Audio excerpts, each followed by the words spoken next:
When it comes to keeping your furnace working, you don't want any major issues happening during a long, cold winter.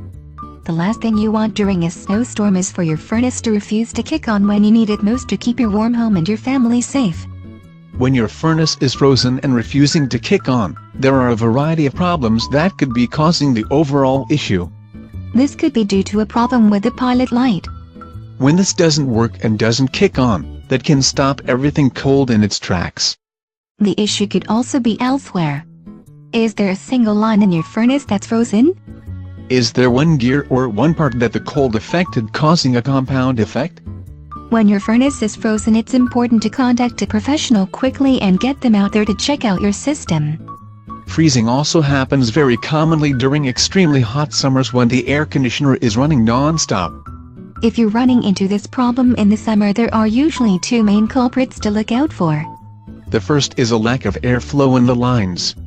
That can easily cause too much of the cold air produced to stay in the furnace system, which can eventually lead to a freeze-up. The other most common culprit in this situation will be low levels of Freon. In this case, changing out the filter and getting the Freon recharged can really make a huge difference.